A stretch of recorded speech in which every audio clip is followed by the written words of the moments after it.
Got you some gauze and antibacteria stuff for your eye.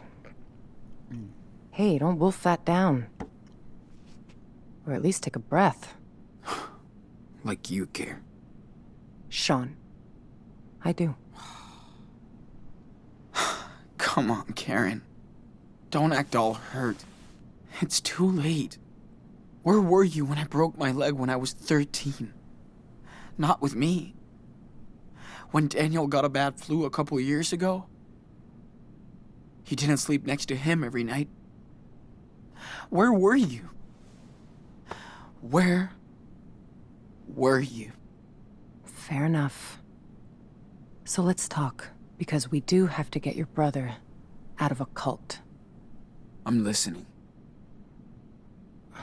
How did you two survive alone on the road for that long?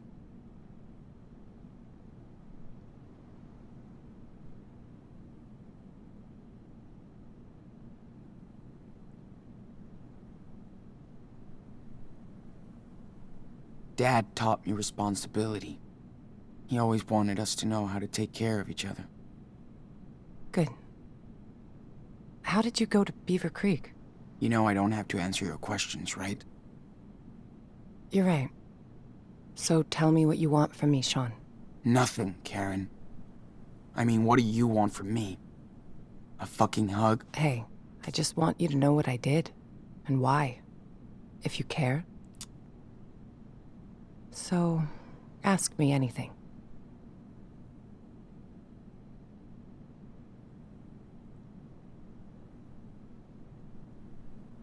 So what exactly are you doing in Nevada?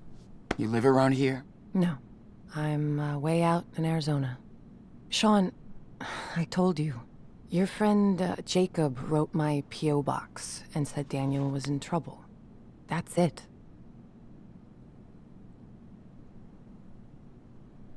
Arizona? Holy shit. It's just lizards and rocks. Guess I found something there.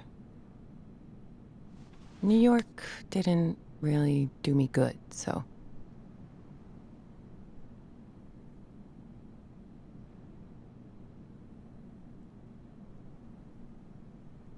Alright. Why did you bail on us? I wasn't meant to be a wife or a mother. I thought I was supposed to. I tried to pretend for many years.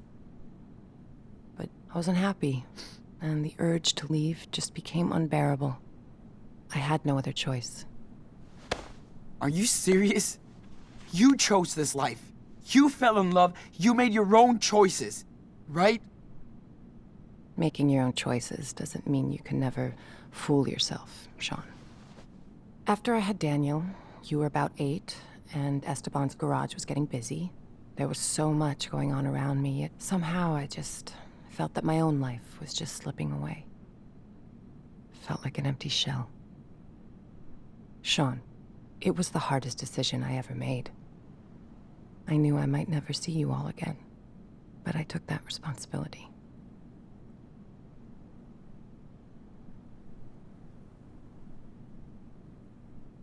Did Dad know about all of this? I was honest with your father. We did family therapy, but it wasn't about him. It was me. He was heartbroken for months after you left. Years. I was too. I was in love with your father. He was the best person I ever met. But just not enough for you. Something was missing from the equation, yeah. I was. Yeah, okay. Think I've heard enough. I didn't have a choice, Sean. We only have one life. And I didn't want mine to be spent in regrets. For years, I fooled myself, thinking I'd find satisfaction into what society expected me to be, and that was my mistake. I hope someday you can understand that. But I never stopped caring about you. For what it's worth, I am sorry for hurting you and Daniel, and Esteban.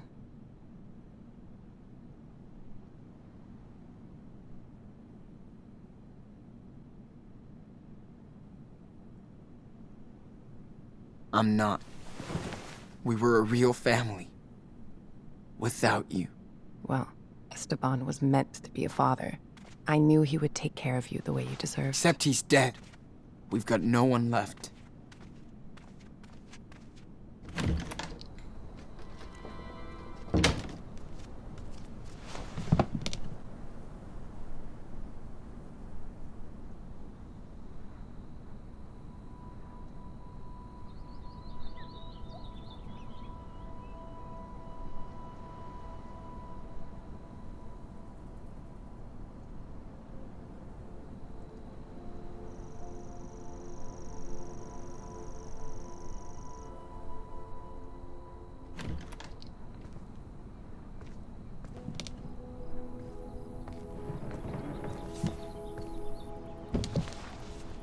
Sean, whatever you want to say to me, this is the time.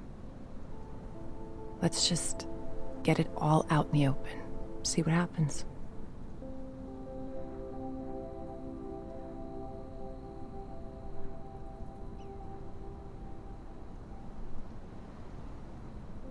Why do you want to talk about all this shit now? I don't care. You were gone for 8 years. Then you get one weird letter, and you jump into action to save Daniel? Is that all it took? If I didn't step up to help him now, I couldn't live with myself.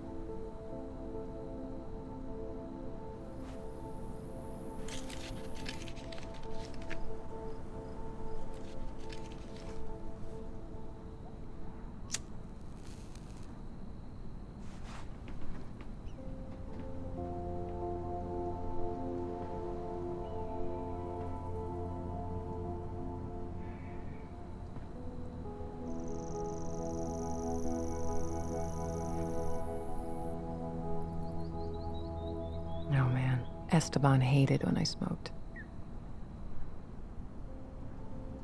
He didn't want me to die an early death. Fuck. Life can be so cynical sometimes. I remember he would smoke sometimes. Long ago. We didn't fight much, but when we did, I would go out on the porch and light up so I could calm down. Esteban would come over and ask for a drag. Then we'd just look up at the sky and watch the stars. Or the planes. I do miss that. I used to do the same thing with my best friend Lila. Smoking on the porch. Just letting time go. That's when you know someone is good to you. When you can just sit together, shut the hell up, and watch the universe do its own thing.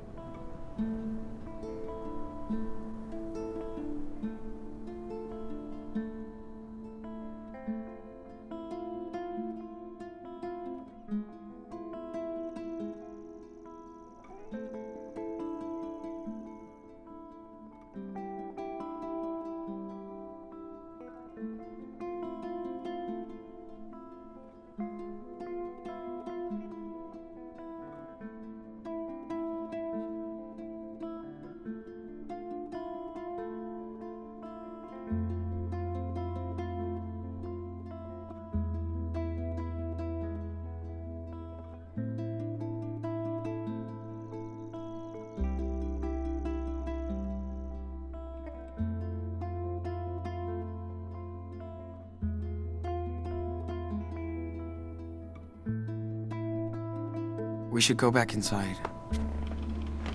I gotta change this dressing. Okay, let's go.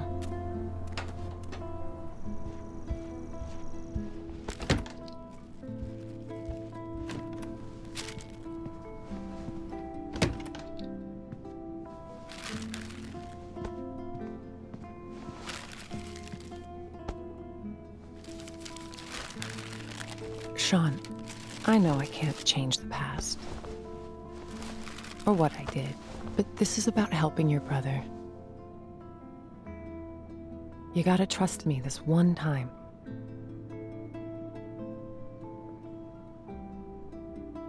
I know. It's still hard.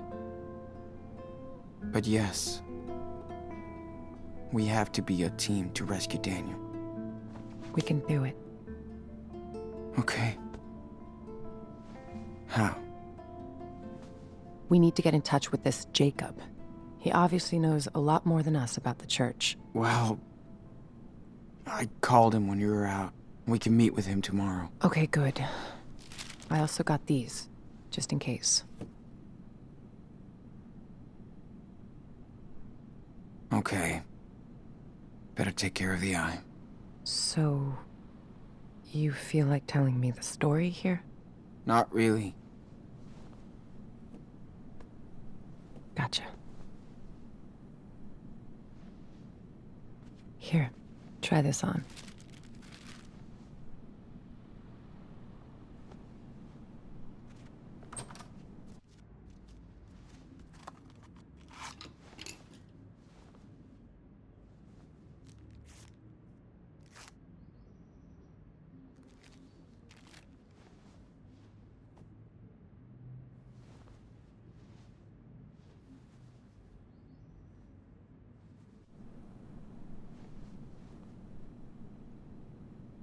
How do I look? Great. Thanks. Big day tomorrow, so we should get some rest. Yeah. I'm ready to get Daniel.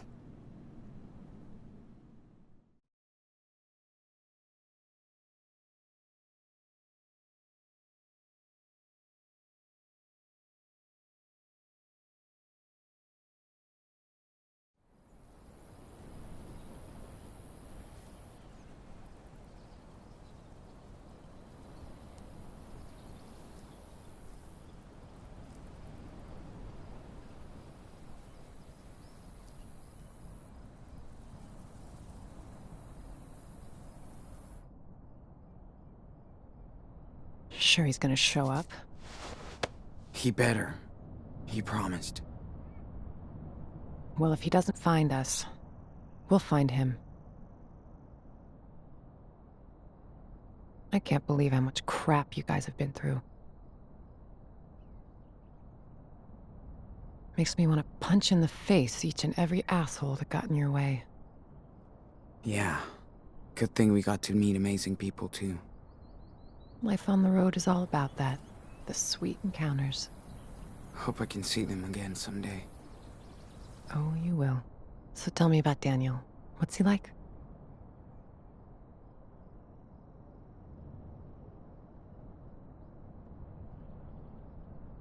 Well, he's definitely special. Hope so. He's your brother, right? Heads up. Is that him? Yep. Wait here.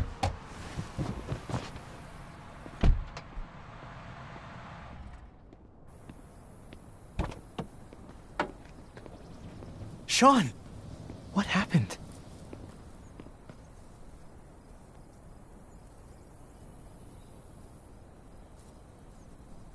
Jake, I'm not mad, but you better explain everything. I didn't know where else to go. Listen, I saw Daniel come back to the camp that night. Like he was in shock or something. Then I heard all these sirens and I got scared. I packed a few things, I took a blanket from your tent and we left together. I also kept the cash you made on the farm. It's in my car. You did right, Jake. Thank you.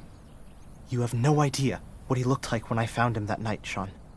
He was in bad shape, with a gunshot wound, and all by himself. I couldn't just leave him there.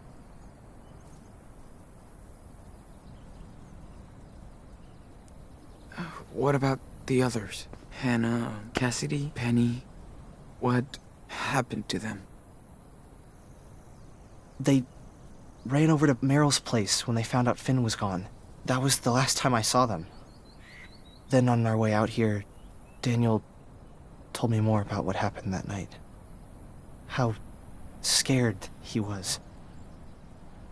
The blast. Daniel feels he's gotta redeem himself for what he did. I need to get to him, Jacob. I'm the asshole who went along with the robbery. I'm telling you to be careful with the Reverend Mother. She's waited her whole life for somebody like Daniel. The Reverend knows how to manipulate people.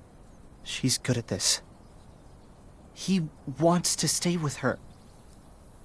Daniel has faith in the Reverend now.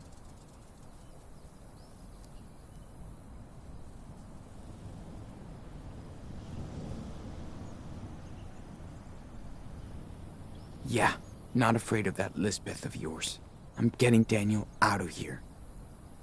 Come on. There's no way they're gonna let you take him away. Too bad. We're not gonna ask for their permission. You must be Jacob. I'm Karen. Hi. Okay. I don't know if you want to do this, but I have an idea.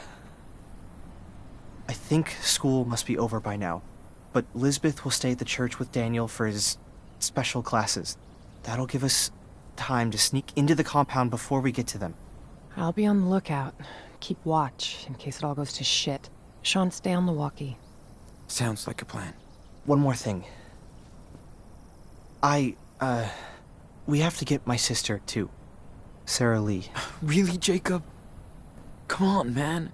She's with your parents. I know. Please, listen, Sean. She's not safe here. She's sick. They believe in everything Lisbeth says. And she says she'll cure Sarah with prayers.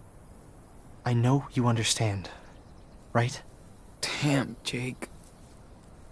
We need his help too, Sean. Okay, Jake. I'm listening. Lisbeth knows what's wrong with Sarah Lee. We need to find her medical record. I think it's in her home office. Then I'll go get Sarah Lee while you get Daniel. Okay? Fine. Sure. I'm gonna trust you on this, Jacob. All good for you, Karen. What if Daniel won't go with you? He will. I know him.